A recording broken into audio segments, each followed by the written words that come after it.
अस्सलामु अलैकुम रहमतुल्लाहि व बरकातुहू। 10 मुहर्रम 61 हिजरी को करबला के मैदान में हजरत इमाम हुसैन का खून बहाकर जिस जालिम यजीद ने हुकूमत हासिल की थी, उसकी वो हुकूमत ज्यादा दिनों तक न टिक सकी और 3 साल के बाद ही 5 रबीउल अव्वल 64 हिजरी में 39 साल की उम्र में जालिम यजीद की मौत हो गई। तारीख ने लिखा कि इसके बाद यजीद की लाश में इस तरह बदबू आने लगी थी कि उसके करीब जाना भी लोगों के लिए दुश्वार हो गया था। जैसे तैसे करके इस जालिम की लाश को दफनाया गया। आज हम आपको बताने वाले हैं जालिम यजीद की मौत के 100 साल बाद उसकी कब्र को खोदकर उसकी लाश को निकाला गया तो उस वक्त अल्लाह का ऐसा क्या मौजिजा दिखा कि जिसे देखकर सब लोग भागने पर मजबूर हो गए। और यही नहीं, इसके बारे में जानकर आप भी हैरान रह जाओगे। इसलिए आज का यह वीडियो आप सभी के लिए बहुत खास है, आप इसको आखिर तक जरूर देखें। और सबसे पहले, अगर आपको हजरत इमाम हुसैन से मोहब्बत है तो आप इस वीडियो को दिल से एक लाइक जरूर कर दें और मेहरबानी करके इसे शेयर भी कर दें ताकि और भी लोगों के पास यह वीडियो पहुँच जाए। तो चलिए शुरू करते हैं। जैसा कि आप सभी को मालूम होगा कि इस्लाम में खिलाफत का तरीका रखा गया है, न कि मलूकियत का। खिलाफत का मतलब होता है मुसलमान जिससे मुनासिब समझे उसे अपना अगला बादशाह बना ले, और मलूकियत का मतलब होता है कि एक बादशाह अपनी वफात से पहले अपने ही किसी बेटे को अगला बादशाह बना दे। हम आपको बता दें कि इस्लामी तारीख में इस चीज की शुरुआत यजीद की हुकूमत से ही हुई थी। सबसे पहले यजीद ने ही अपनी जिंदगी में अपने बेटे मुआविया को अगला बादशाह बनाया था। जालिम यजीद ने अपने बेटे मुआविया को खास करके ऐसी तरबियत दी थी कि वो अगला बादशाह बनने के लायक बन सके। यही वजह थी कि जब मुआविया पढ़ने लिखने की उम्र को पहुंचा तो यजीद ने उस वक़्त के बहुत मशहूर आलिम हजरत उमर बिन मखसूस को बुलाकर अपने बेटे मुआविया को उसके हवाले कर दिया। अब वो आलिम अल्लाह के प्यारे नबी हजरत मोहम्मद सल्लल्लाहु अलैहि वसल्लम और अपने घर वालों से बहुत ज्यादा मोहब्बत किया करते थे और यजीद के जुल्म सितम की वजह से उससे बहुत ज्यादा नफरत किया करते थे। लेकिन यजीद को इस बात की कोई खबर नहीं थी। फिर जब यजीद ने अपने बेटे मुआविया को एक बड़े आलिम के हवाले कर दिया तो उन्होंने यजीद के बेटे पर खास तौर से ध्यान दिया और उसको कुरान और हदीस की तालीम देने के साथ साथ अहले बैत से मोहब्बत करना भी सिखाया। यह बड़े आलिम दिन रात यजीद के बेटे मुआविया पर मेहनत कर रहे थे और उसे हुजूर सल्लल्लाहु अलैहि वसल्लम और आपके घर वालों से मोहब्बत करना सिखा रहे थे और साथ ही साथ उसे बीच में आने वाले जालिम बादशाहों की करतूतें भी बताते रहते कि कैसे इन लोगों ने अहले बैत के साथ जुल्म सितम करके उनकी हुकूमत छीन ली और उन्हें हर चीज से मकरूह कर दिया। फिर वक्त गुजरता गया, आखिरकार यजीद का बेटा मुआविया 18 साल का हो गया तो उसी वक्त करबला का वाकया हो गया जिसमें जालिम यजीद ने हजरत इमाम हुसैन और उनके घर वालों पर जुल्म सितम की इंतहा कर दी। और यही नहीं, करबला के मैदान में जालिम यजीद के इशारे पर हजरत इमाम हुसैन का सर मुबारक कलम कर दिया गया और फिर उनकी लाश मुबारक पर घोड़े दौड़ाए गए। अब हजरत इमाम हुसैन को शहीद करके जालिम यजीद ने हुकूमत तो जमा ली, लेकिन वो ज्यादा दिनों तक अपनी हुकूमत न चला सके। और फिर आखिरकार करबला के इस वाक़ये के 3 सालों के बाद सन 63 हिजरी में एक ऐसी बीमारी लग गई जिससे उनकी आंतें सड़ने लगी। और यही नहीं, उसके पेट में ऐसा शदीद दर्द उठता कि वो पूरे महल में कुत्तों की तरह चीखता और चिल्लाता रहता। तारीख ने लिखा है कि उस वक्त अगर यजीद के मुंह में कोई पानी का एक कतरा भी टपका देता था, वो भी उसकी हलक में कांटे की तरह चुभता था। उस पर अल्लाह ताला का ऐसा अजाब नाजिल हो चुका था कि अगर उसको पानी ना मिलता था तब भी वो तड़पता था और अगर उसको पानी पिला दिया जाता था तब भी वो तड़पता था। आखिर में फिर जब यजीद को अपनी मौत करीब नजर आने लगी तो एक दिन उसने अपने बेटे मुआविया को अपने पास बुलाया और फिर कहा, ए बेटे, आज से मैं तुझे अपनी यह हुकूमत का बादशाह बनाता हूँ।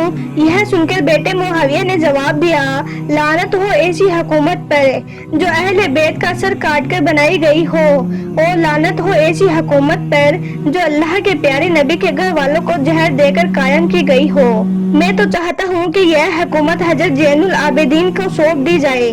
बेटे का ऐसा जवाब सुनकर जालिम यजीद के होश उड़ गए, लेकिन इत्तेफाकन से उसी दिन शाम के वक्त यजीद की मौत हो गई और वो इस दुनिया से जिल्लत के साथ चला गया। تاریخ نے لکھا کہ اس کے بعد یزید کی لاش میں اس طرح بدبو آنے لگی تھی کہ اس کے قریب جانا بھی لوگوں کے لیے دشوار ہو گیا تھا۔ جیسے تیسے کر کے ظالم کی لاش کو دفنایا گیا۔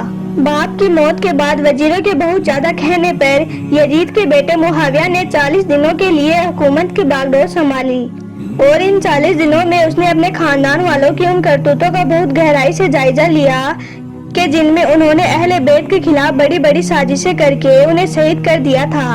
آخر کار پھر 40 دنوں کے بعد یزید کے بیٹے معاویہ نے سبھی وزیروں کو ایک مسجد میں جمع کیا اور پھر یہ اعلان کر دیا کہ آج سے میں اس حکومت کو چھوڑتا ہوں، کیونکہ میں ایسی ظالم حکومت کے تخت پر بیٹھتے ہوئے اللہ سے ڈرتا ہوں کہ کہیں اللہ تعالیٰ مجھے قیامت کے دن لوگوں کے سامنے رسوا نہ کر دے۔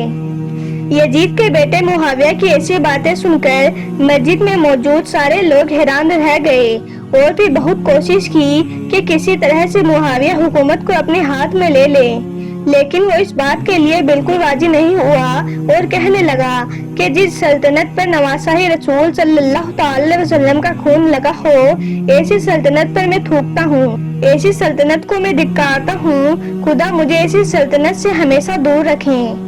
آخر کار پھر مجبوراً ہو کر لوگوں نے مروان بن حکم کو اپنا بادشاہ بنایا۔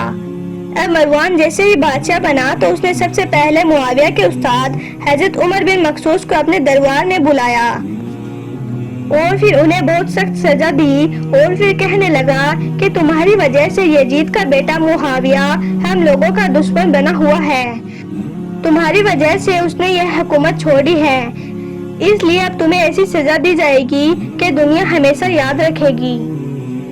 اس کے بعد بادشاہ مروان نے قبرستان میں ایک کھڈا کھدوایا اور پھر ان استاد کو زندہ ہی اس کھڈے میں دفن کر دیا۔ وہ بیچارے اندر تڑپ تڑپ کر شہید ہوئے۔ پھر زمانہ گزرتا گیا اور یہاں تک کہ ابو امیہ کی حکومت کمزور پڑنے لگی، اور پھر آخر کار 132 ہجری میں یہ حکومت پوری طرح سے ختم ہو گئی۔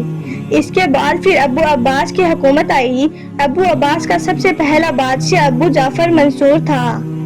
ابو جعفر منصور جیسے ہی بادشاہ کے تخت پر بیٹھا تو اس نے سب سے پہلے ابو امیہ سے اپنی دشمنی نکالنے کے لیے حکم دیا کہ یزید کی قبر کو کھدوایا جائے اور پھر اس کی لاش کو لوگوں کے سامنے عبرت کے طور پر پیش کیا جائے۔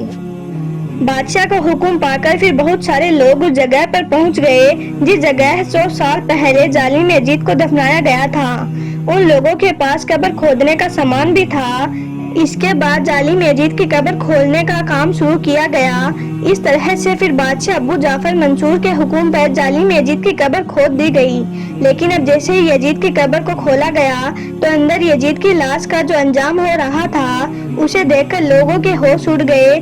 ہر کوئی وہاں سے بھاگنے پر مجبور ہو گیا، کیونکہ جیسے ہی یزید کی قبر کو کھولا گیا اور جیسے ہی مٹی کے نیچے سے تخت ہٹائے گئے تو لوگوں نے دیکھا کہ ظالم یزید کی قبر میں بہت ہی زہریلے کیڑے مکوڑے، سانپ بچھو اسے ڈس رہے تھے، اور یہی نہیں بہت سارے گندے گندے جانور اسے نوچ رہے تھے، اس کی لاش کو کھا رہے تھے۔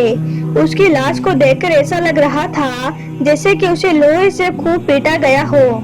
یہ منظر دیکھ کر لوگوں کی چیخیں نکل گئی اور سب لوگ توبہ توبہ کرتے ہوئے واپس بھاگنے لگے، کیونکہ یزید کی لاش کو جانور بہت بری طرح سے نوچ رہے تھے، اسے کھا رہے تھے، جسے دیکھ کر وہاں پر موجود لوگوں کے اوپر کمپی طاری ہو گئی اور وہ سب یزید کی قبر سے دور بھاگ گئے۔ لیکن پھر آخر میں بادشاہ ابو جعفر منصور کے حکم پر ظالم یزید کی لاش کو قبر سے باہر نکالا گیا اور پھر اسے عبرت کے لیے سولی پر لٹکا دیا گیا تاکہ لوگ اسے دیکھ کر عبرت حاصل کر سکیں۔ اس کے بعد بادشاہ ابو جعفر منصور نے لوگوں میں کھڑے ہو کر اس بات کا اعلان کیا کہ اے لوگوں دیکھ لو، جو بھی کوئی اہل بیت کے ساتھ میں برا کرے گا، غلط کرے گا تو اس کا ایسا ہی برا انجام ہوگا۔ بے شک جو بھی کوئی اللہ کے پیارے نبی اور اس کے گھر والوں کے لیے اپنے دل میں برائی رکھتا ہے، ان کے ساتھ میں غلط کرنے کی کوشش کرتا ہے تو اس پر اللہ تعالیٰ ایسا ہی عذاب نازل کرتا ہے جسے دیکھ کر ہر کسی کی روح کانپ جاتی ہے۔ اللہ تعالیٰ سے دعا ہے کہ اللہ پاک ہم سب کے دلوں میں اپنے پیارے نبی حضرت محمد صلی اللہ تعالی علیہ وسلم اور اہل بیت کی محبت پیدا کرے اور ان کے لیے مر مٹ جانے کا جذبہ نصیب کرے۔ آمین اللہم آمین۔ ایک بار آپ بھی کمنٹ باکس میں آمین ضرور لکھ دیں۔ آپ کا ویڈیو دیکھنے کے لیے بہت بہت شکریہ۔